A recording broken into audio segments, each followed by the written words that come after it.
तो दोस्तों हम लोग चालू करते हैं पहला lecture, that is determinacy and indeterminacy.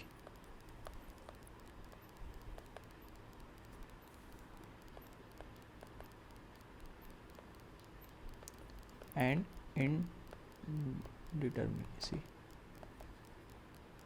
Okay, सबसे पहले इसको पढ़ने से पहले मैं बताता हूँ, हम लोग जो भी स्ट्रक्चर एनालिसिस पढ़ते हैं उसमें हम लोग टू मेथड फॉलो करते हैं।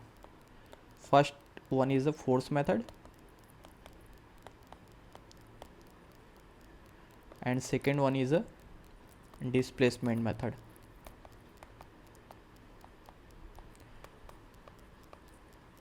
अब आप लोगों ने कॉलेज में जो भी नाम सुना होगा या तो फोर्स मेथड के अंदर आएगा या तो डिस्प्लेसमेंट मेथड के अंदर आएगा।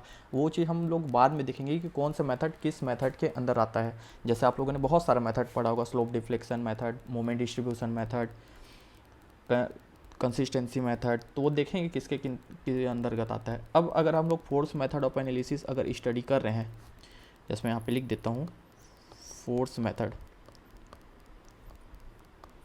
तो हम लोगों को क्या क्या चीज़ देखना है। In force method of analysis, we use compatibility equation. Okay, compatibility equation. इसकी बात हम लोग क्या बाद में करेंगे कि व्हाट इज़ compatibility equation। ठीक है, हम लोग इसमें compatibility equation की बात करेंगे किसमें, फोर्स मेथड में। और जो नंबर ऑफ compatibility equation रहेगा, नंबर ऑफ compatibility इक्वेशन वो किसके बराबर रहेगा, डिग्री ऑफ स्टैटिक इनडिटर्मिनेसी के बराबर। ठीक है, तो हम लोगों ने अभी तक क्या देखा, अगर हम लोग force method of analysis use कर रहे हैं तो उसमें हम लोगों की क्या रिक्वायरमेंट रहेगी, कंपेटिबिलिटी इक्वेशन फाइंड आउट करना। और कितने कंपेटिबिलिटी इक्वेशन की ज़रूरत रहेगी हम लोग कि जितने कि उस स्ट्रक्चर में स्टैटिक इनडिटर्मिनेसी रहेगा।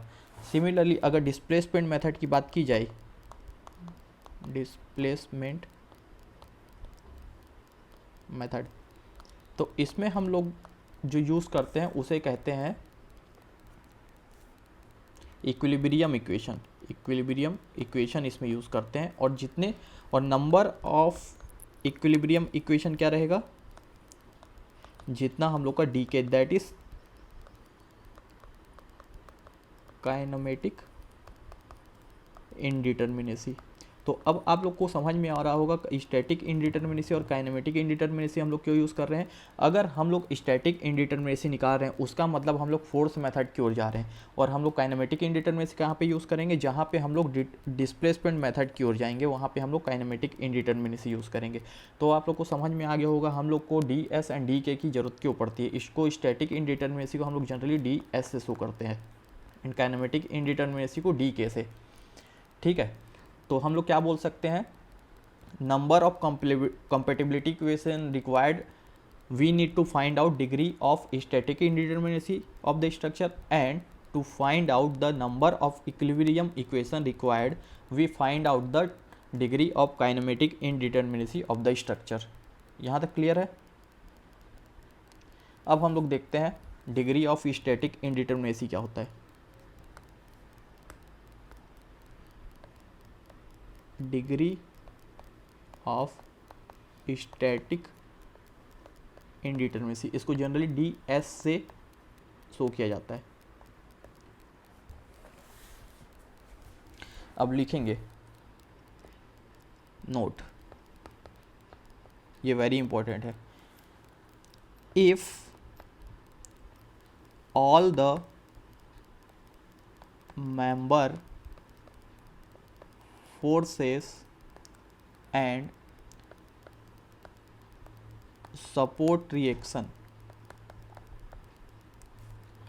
in a structure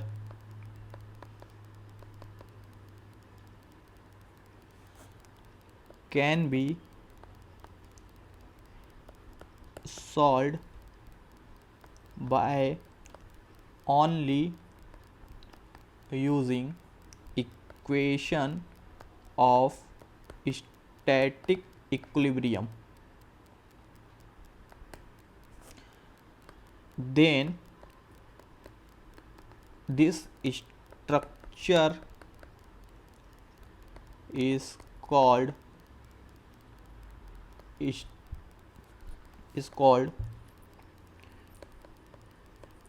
determinate structure।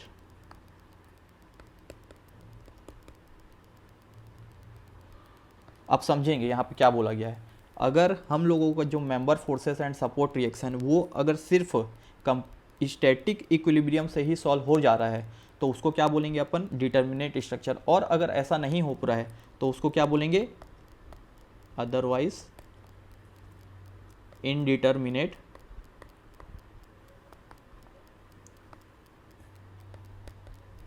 Structure.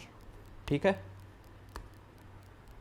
अब यहाँ पे एक चीज़ आया है, इक्विलिब्रियम, स्टैटिक इक्विलिब्रियम इक्वेशन क्या है, जो हम लोगों ने सोम में भी पढ़ा था इन 2D। क्या होता है static equilibrium, summation of F X equal to zero, summation of F Y equal to zero and summation of M Z equal to zero. इसको बोलते हैं 2D में equilibrium equation for 2D। Similarly in the case of 3D में क्या क्या हो जाएगा, summation of F X equal to zero, summation of F Y equal to zero, summation of F Z equal to zero, summation of M X equal to zero, summation of M Y equal to zero and summation of M Z equal to zero. ये आपका 3D में हो गया equilibrium equation.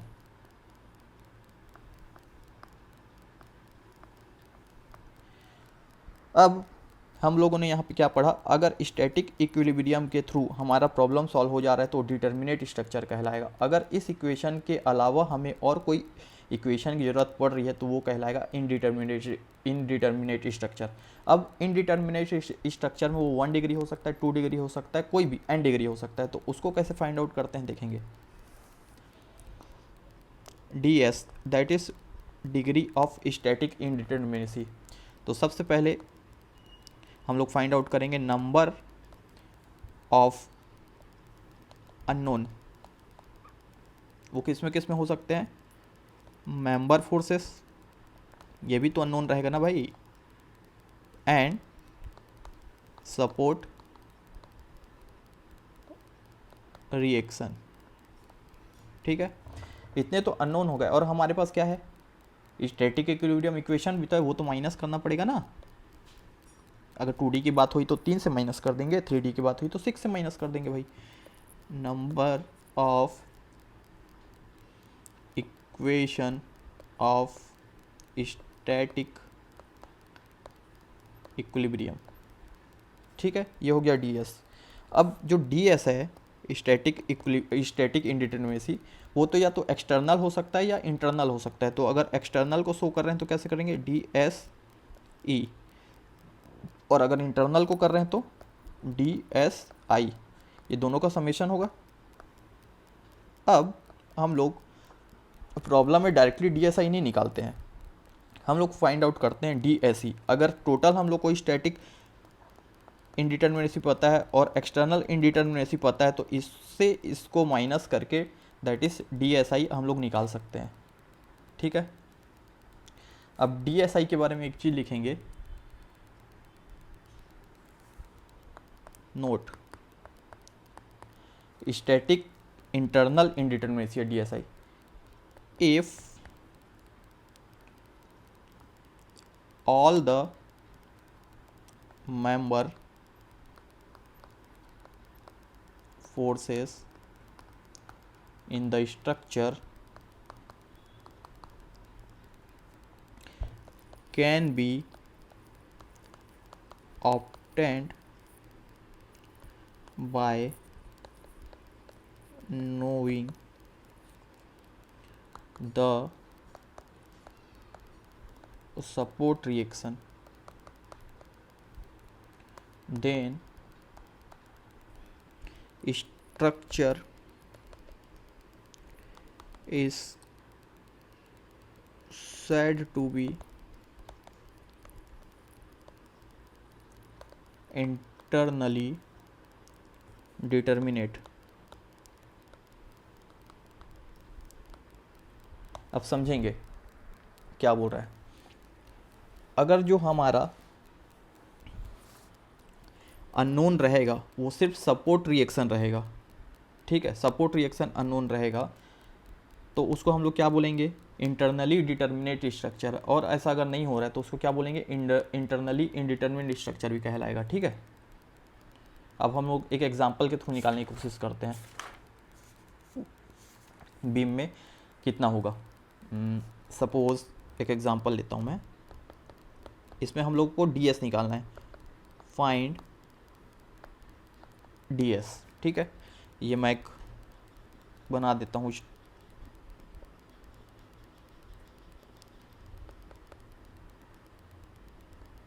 Continuous beam,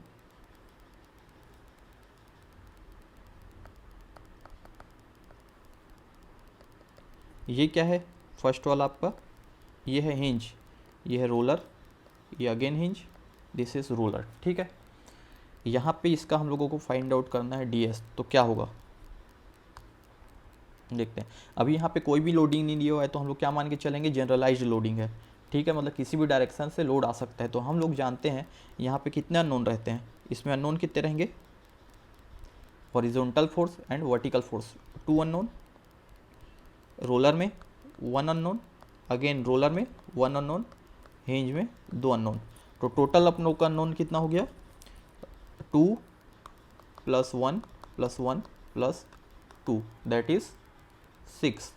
अब हमारे पास ये तो होगा टोटल अननोन माइनस कितना इक्विलिब्रियम इक्वेशन, ये हम लोग को दिख रहा है 2D में, इट मीन्स 3 इक्विलिब्रियम इक्वेशन है, that is Fx = 0, Fy = 0 and Mz = 0।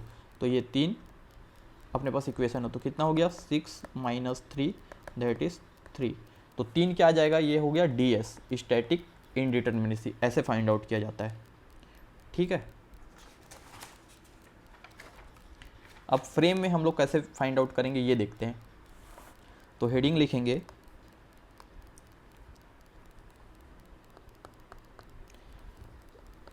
Degree of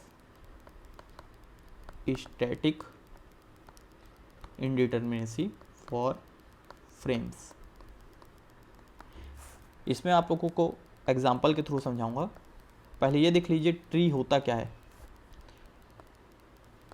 tree method. यहाँ पे हम लोग ट्री मेथड को फॉलो करेंगे, ये बहुत ही इजी और बहुत ही अच्छा तरीका है फाइंड आउट करने का स्टैटिक इनडिटर्मिनेसी। तो ट्री जनरल हम लोग को कैसा दिखता है, ट्री नीचे से फिक्स रहता है और जड़ में फिक्स ही तो रहता है ना भाई, और इसके बहुत सारे तने निकले रहते हैं। सपोज ये तना निकला हुआ है, ये इसके ब्रांचेस निकले हुए हैं बहुत सारे। तो हम लोगों को जो भी स्ट्रक्चर मिलेगा हम लोग ट्राई करेंगे उसको फिक्स बनाने का। एक एग्जांपल के थ्रू मैं आप लोग को बताता हूँ, और इसके साथ साथ एक इसमें ट्री बनाने के लिए कट लगाना पड़ता है, जिसको हम लोग C से डिनोट करेंगे। Cut required to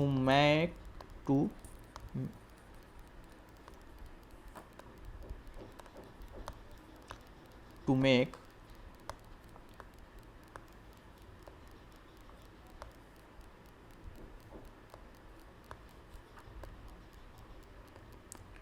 individual tree, ठीक है। नोट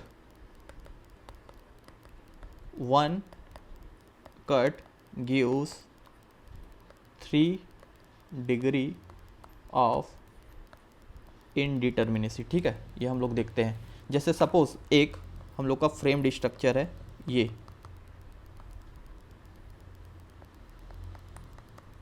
ठीक है। इसका हम लोगों को फाइंड आउट करना है ds। ये फ्रेम है, सिंपलेस्ट फ्रेम है, इसका हम लोगों को ds फाइंड आउट करना है। तो क्या करेंगे, सिंपलेस्ट है, अभी हम लोग, मैं आप लोगों को क्या बताया, एक ट्री बनाना है जिसके बहुत सारे ब्रांचेस जा सकते हैं लेकिन नीचे से फिक्स रहना चाहिए। यहाँ पे हम लोगों ने देखे दोनों फिक्स है। यहाँ पे हम लोग इंडिविजुअल ट्री बनाने की कोशिश करेंगे तो कट लगाना पड़ेगा, यहाँ पे कट लगा दिए तो ये आफ्टर कट ये कैसा दिखेगा, ऐसा कन्वर्ट हो जाएगा। और मैंने अभी अभी आप लोग को बताया एक कट अगर लग रहा है तो 3 डिग्री ऑफ इनडिटर्मिनेसी जनरेट करता है। तो अभी यहाँ पे कितने कट लगा है, एक। तो यहाँ पे ds कितना हो जाएगा, ds इक्वल टू 3, है ना सिंपल क्वेश्चन। आगे देखते हैं, एक और एग्जांपल लेते हैं।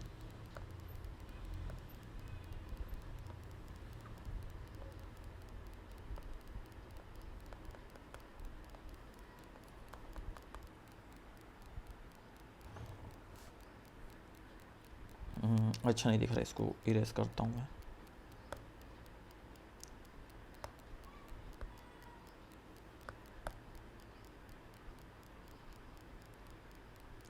फिर से बनाते हैं इसको फ्रेम्ड।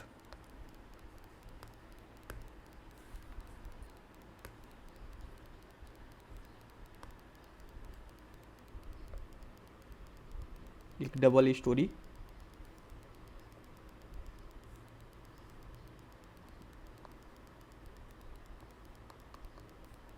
ट्रिपल स्टोरी हो गया एक्चुअली, ठीक है।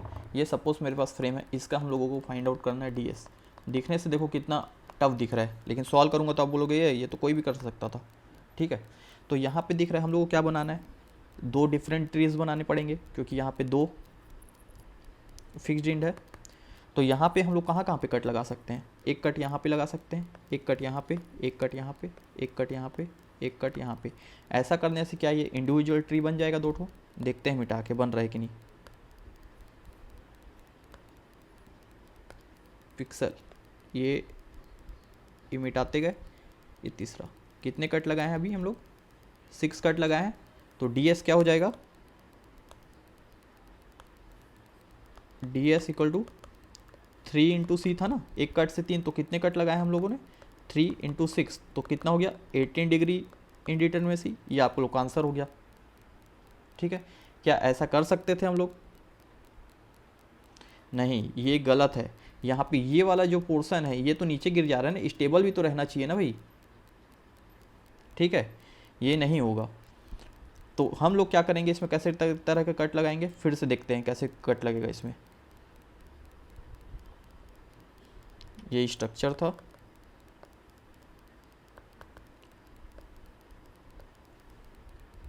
यही था, ठीक है।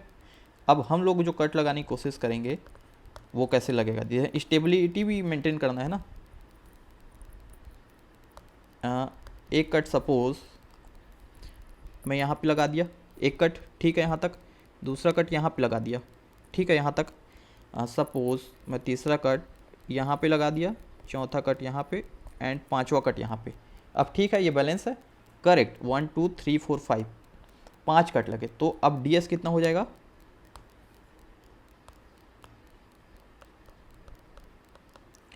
Three into C, that is 3 into 5, that is 15 degree of indeterminacy. तो ये चीज़ का ध्यान रखेंगे, कहाँ पे कट लगाना है, हम लोग को स्टेबिलिटी भी प्रोवाइड करना है, ओके। आगे देखते हैं, अगर फ्रेम में कुछ इंटरनल हिंज अगर आ जाए या रोलर स्लाइडर कुछ भी आ जाए, तब किस केस में क्या होता है, ठीक है। तो लिखेंगे note,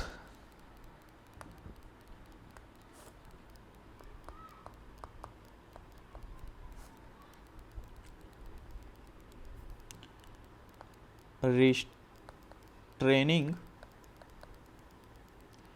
members and joining।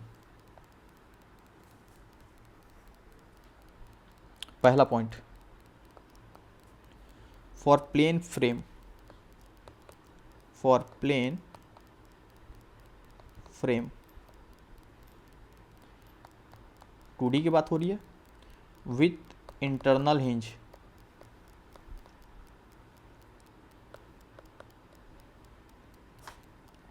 Number of restrained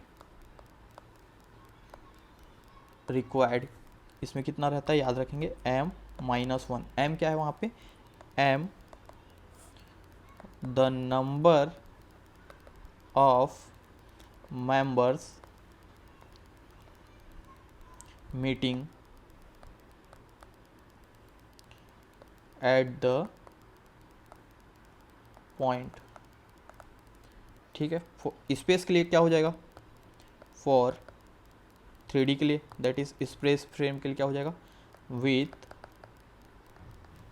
internal hinge, number of restrained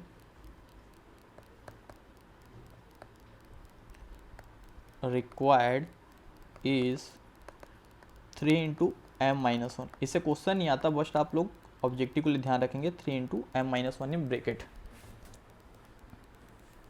ठीक है, ये क्या करेगा एक्चुअल में, हम लोगों को जो स्टैटिक इंडिटरमिनेसी निकाल रहे थे, अगर इंटरनल हिंज है सपोज, तो वो एडिशनल इक्वेशन दे रहा है सॉल्व करने के लिए, तो हम लोगों की डिटरमिनेसी क्या हो जाएगी, कम हो जाएगी। जैसे अभी नेक्स्ट क्वेश्चन में आप लोग को बताता हूँ।